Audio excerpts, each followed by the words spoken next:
नमस्कार दोस्तों। जापान के पूर्वी तट से एक तूफान टकराया है जिसका नाम रखा गया है एम्पिल। इसकी स्पीड कितनी है? इसकी स्पीड है 216 किलोमीटर प्रति घंटा की स्पीड से जापान के पूर्वी तट से टकराया है।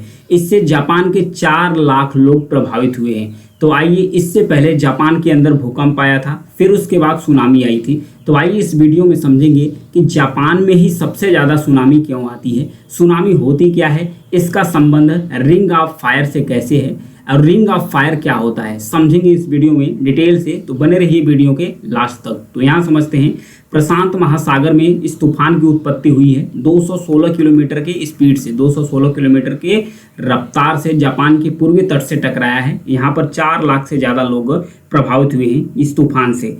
तो जापान के अंदर एक तूफान की सीजन चलती है जहाँ पर साइक्लोन यानी तूफान को जापान के अंदर जो जापानी सागर है उसके अंदर से टाइफून नाम से बुलाया जाता है। तो ये जो तूफानी सीजन है किस बीच में चलती है? मई से लेकर नवंबर महीने के बीच में। मई से लेकर नवंबर महीने के बीच में जापान में एक टाइफून सीजन चलता है। टाइफून सीजन चलता है जिसमें लगभग 20 से ज़्यादा टाइफून्स आते हैं। यानी जापान के अंदर जो साइक्लोन होते हैं, तूफान होते हैं, उसे टाइफून नाम से जाना जाता है। तो इस बार जो आया है अभी लेटेस्ट में, जिसका नाम रखा गया है एम्पिल, जिसका नाम एम्पिल तूफान रखा गया है। एम्पिल तूफान जापान के पूर्वी तट से टकराया है। अभी तक बताया जा रहा है कि 19 से 21 तूफान आने की और भी संभावनाएं हैं कि जापान के अंदर इतने तूफान आ सकते हैं। इससे पहले जापान में 7.1 तीव्रता का भूकंप आया था क्यूशू द्वीप पे। जापान का जो एक द्वीप है जिसका नाम है क्यूशू द्वीप, यहाँ पर देख सकते हैं क्यूशू आइलैंड से यहाँ पर आया था। इसके 8.8 किलोमीटर क्यूशू आइलैंड्स के 8.8 किलोमीटर नीचे गहराई में इसकी भूकंप की उत्पत्ति हुई थी। जहाँ पर भूकंप के अंदर मतलब पृथ्वी के अंदर जहाँ पर भूकंप की उत्पत्ति होती है उसे भूकंप मूल कहते हैं। और उसके बाद जब द्वीप के ऊपर, सतह के ऊपर, पृथ्वी की सतह के ऊपर जहाँ पर भूकंप दिखाई देता है या महसूस होता है उसे अधिकेंद्र या तो एपी सेंटर्स बोले जाते हैं। तो जो भूकंप आया है, भूकंप के बाद सुनामी आई है। सुनामी एक जापानी शब्द है। सुनामी एक जापानी शब्द है जिसका अर्थ होता है समुद्री लहरें जो बंदरगाह के निकट आती है और बंदरगाहों से टकराती है। तो इसका अर्थ ये हो गया। तो ये आता है। तो आइए इस वीडियो में समझेंगे कि जापान के अंदर ही इतना ज़्यादा सुनामी क्यों आता है। उससे पहले चलेंगे, यहाँ पर देखिए ये है रिंग ऑफ फायर्स। ये है रिंग ऑफ फायर। ये रिंग ऑफ फायर क्या होता है? जिसे अग्नि का वृत्त केंद्र कहते हैं। यहाँ पर देखिए इसके बीच में प्रशांत महासागर है। प्रशांत महासागरीय प्लेट है। प्रशांत महासागरीय प्लेट के यहाँ पर किनारे किनारे ये जितने भी महाद्वीप है ये छोटे से बड़े महाद्वीपीय प्लेट हैं। यहाँ पर यूरेशियन प्लेट है, फिर यहाँ नीचे ऑस्ट्रेलियन प्लेट है, फिर यहाँ पर देखेंगे तो यहाँ पर अमेरिकन प्लेट है, साउथ अमेरिकन प्लेट है, ऊपर नॉर्थ अमेरिकन प्लेट है, फिर यहाँ पर कैरेबियन प्लेट है। इन सारे प्लेट जो प्रशांत महासागरीय प्लेट हैं इसके साथ अटैच हैं। जब महासागरीय प्लेट और महाद्वीपीय प्लेट आपस में टकराते हैं तो भूकंप की उत्पत्ति होती है। उसके बाद ये जो महासागरीय प्लेट है और इसके बाद ये जो महाद्वीपीय प्लेट है इसके नीचे वोल्केनो होते हैं। वोल्केनो की उत्पत्ति होती है, यानी जिसे मैग्मा का नाम दिया जाता है। मैग्मा जो गर्म गलित मैग्मा होता है वो एक लिक्विड की तरह होता है। उस पर प्लेट जो होते हैं मूव करते हैं। प्लेट जब मूव करते हैं, महासागरीय प्लेट और ये जो महाद्वीपीय प्लेट है, तो इस जब आपस में मूव करते हैं तो आपस में टक्कर भी होती है, रगड़ भी खाते हैं। तो जब टक्कर होती है तो भूकंप भी आता है। भूकंप के साथ अगर कहीं भी दरार दिखती है थोड़ा थोड़ा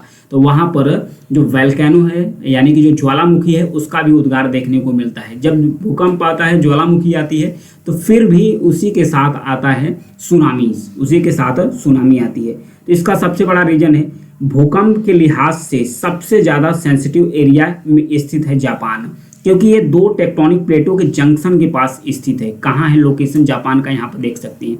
ये है जापान ट्रेंच है, यानी रिंग ऑफ फायर के जंक्शन पर ही स्थित है। नीचे फिलीपींस प्लेट है, ऊपर जापान है। तो जापान ट्रेंच है, यहीं पर जापान लोकेट करता है, जंक्शन पे स्थित है। इशिकावा प्रांत जहां भूकंप आया है, महासागर के चारों ओर भूकंपी फाल्ट लाइनों की एक घोड़े की नाल की आकार की श्रृंखला है जिसे क्या कहते हैं? Ring of fire. जिसे मैं बताया कि ये रिंग ऑफ फायर है। रिंग ऑफ फायर एक ऐसा इलाका है जहां कॉन्टिनेंटल प्लेट और ओशनिक प्लेट यानी महासागरीय प्लेट और महाद्वीपीय प्लेट आपस में टक्कर खाती हैं यानी टकराती रहती हैं। इसी का असर, जब भूकंप आता है तो उसी की वजह से सुनामी आती है और उसी के वजह से वोल्केनो फटते भी हैं। दुनिया का 90% जो भूकंप होता है, विश्व में जो 90% भूकंप आते हैं वो रिंग ऑफ फायर में ही आते हैं। फिर उसके बाद लगभग ये फैला कितने में है रिंग ऑफ फायर? 40 किलोमीटर में फैला हुआ है। 40,000 किलोमीटर में फैला हुआ है। 40 नहीं, 40,000 किलोमीटर में रिंग ऑफ फायर फैला हुआ है। दुनिया के जितने भी एक्टिव वोल्केनो है, दुनिया के जितने भी सक्रिय ज्वालामुखी का उद्गार होता है, उसका जो 75% जो ज्वालामुखी है, इसे रिंग ऑफ फायर में ही इसका उद्गार होता है। तो ये था जापान के बारे में कि रिंग ऑफ फायर किस तरीके से इसको प्रभावित करता है। तो समुद्र में सुनामी आती है, इसके पहले किस तरह के संकेत मिलते हैं, इसके बारे में समझ लेते हैं कि जब सुनामी आती है उससे पहले किस तरीके के हमें संकेत देखने को मिलते हैं। जब भी भूकंप के बाद सुनामी आती है तो समुद्र के सतह के नीचे चलने वाली जो लहरें हैं तटों से टकराती है। समुद्र के नीचे जो लहरें हैं वो तटों से टकराती है। कैसे? जैसे यहाँ पर देखिए, ये समुद्र के नीचे की लहर है, ऊपर वाली जो लहर है ये समुद्र के सतह की लहर है। तो इसमें होता क्या है, जो नीचे वाली लहरें होती हैं समुद्र के अंदर, ये जाकर समुद्र के तट से टकराती है, और जो ऊपर वाली जो लहरें होती हैं ये पीछे की तरफ जाती है। ये पीछे की तरफ जाती है। इसमें लगभग 1 किलोमीटर का मतलब ऊंचाई, 1 किलोमीटर ऊंचा उछाल देखने को मिलता है। तब संकेत मिल जाता है कि सुनामी आने वाली है। तभी अलर्ट घोषित कर दिया जाता है कि आप सुरक्षित स्थान पर पहुंच जाओ, क्योंकि सुनामी आने वाली है। सुनामी आएगी तो तबाही मचाएगी। आइए इसकी प्रकृति के बारे में जान लेते हैं कि आखिर सुनामी की प्रकृति क्या है, किस तरीके से चलता है। समुद्र के अंदर जब सुनामी की उत्पत्ति होती है तो सुनामी जब चलती है तो इसकी स्पीड सबसे ज़्यादा होती है। समुद्र के अंदर इसकी स्पीड सबसे ज़्यादा होती है। इसकी जो हाइट होती है, जिसे कहते हैं ऊंचाई, जो सुनामी होती है समुद्र के बीच में, इसकी ऊंचाई कम होती है। इसकी लंबाई, जो इसके लहर होते हैं, वेव्स होते हैं, इसकी लंबाई अधिक होती है। समुद्र के अंदर यानी समुद्र के बीच में जब तट के पास आते हैं, समुद्र तट के पास आते हैं, तो इसकी जो हाइट है ये ज़्यादा हो जाती है, यानी कि जो ऊंचाई है इसकी ये अधिक हो जाती है। फिर उसके बाद जो लंबाई है ना ये कम हो जाती है, इसकी लंबाई कम हो जाती है। तो ये था इसकी प्रकृति के बारे में कि सुनामी किस तरीके से इसकी प्रकृति है। और इसके पहले मैं जाना कि जापान में ही बार बार भूकंप क्यों आते हैं, जापान में ही सुनामी इतना ज़्यादा क्यों आती है, क्योंकि सबसे बड़ा जो फैक्टर है ना रिंग ऑफ फायर पर स्थित है, लोकेट करता है जापान, इसलिए बहुत ज़्यादा सुनामी वहाँ पर देखने को मिलते हैं। कुछ और भी सुनामी और भूकंप से संबंधित कुछ फैक्टर डिस्कस कर लेते हैं। यहाँ पर देखिए, 15 जनवरी 1934 को भारत और नेपाल में भूकंप आए थे। उससे 11,000 से ज़्यादा लोग मरे थे। हम भूकंप के बारे में और भी जानते हैं। पृथ्वी के अंदर टेक्टोनिक प्लेट्स पिघले हुए लावे पर तैरते हैं। जैसा कि मैं बताया, जो पिघला हुआ लावा है इस पर जो टेक्टोनिक प्लेट होते हैं यानी जो महाद्वीपीय प्लेट है ये तैरते हैं। जब तैरना शुरू करते हैं तो जाहिर सी बात है जब प्लेट कंपन करेंगे तो प्लेट के ऊपर जो भी चीज़ स्थित रहेगी, चाहे मनुष्य हो चाहे कुछ भी हो, वो भी कंपन करेंगे तो भूकंप देखने को मिल जाएगा। फिर उसके बाद ज्वालामुखी, परमाणु बम या तो खदानों में होने वाले जो धमाके हैं उससे भी भूकंप आते हैं। अगर हम परमाणु का विस्फोट करते हैं या ज्वालामुखी का उद्गार होता है या खदानों को हम माइनिंग बम से उड़ाते हैं तो भी भूकंप आने की संभावनाएं बढ़ जाती है, तो भी भूकंप आते हैं। पृथ्वी पर हर साल लगभग 5 लाख भूकंप आते हैं, करीब 1 लाख ही महसूस हो पाते हैं। इनमें से करीब 100 भूकंप बड़े लेवल पर क्षति पहुंचाता है। सबसे विनाशकारी भूकंप 1960 में चिली में आया था। 1960 में चिली में सबसे बड़ा विनाशकारी भूकंप आया था, जिसकी तीव्रता थी 9.5 की तीव्रता से भूकंप आया था। इसमें करीब 6,000 लोगों की ऑन द स्पॉट मृत्यु हो गई थी। 6,000 लोगों का तुरंत डेथ हो गया था। भारत में सबसे विनाशकारी भूकंप 15 जनवरी 1934 को आया था। 15 जनवरी 1934 को आया था। कहाँ पर आया था? बिहार में आया था, जिसकी तीव्रता कितनी थी? 8.1 थी, यानी कि सबसे ज़्यादा विनाशकारी भूकंप 1934 में भारत के बिहार राज्य में आया था। करीब 30,000 लोगों की मृत्यु हुई थी। ध्यान रखिएगा, 30,000 लोगों की वहाँ पर मृत्यु हुई थी। 1811 में उत्तरी अमेरिका में इतने ही जोरदार भूकंप आया था कि मिसिसिपी नदी उल्टी दिशा में बहने लगी थी। ध्यान रखिएगा, कब आया था? 1811 में।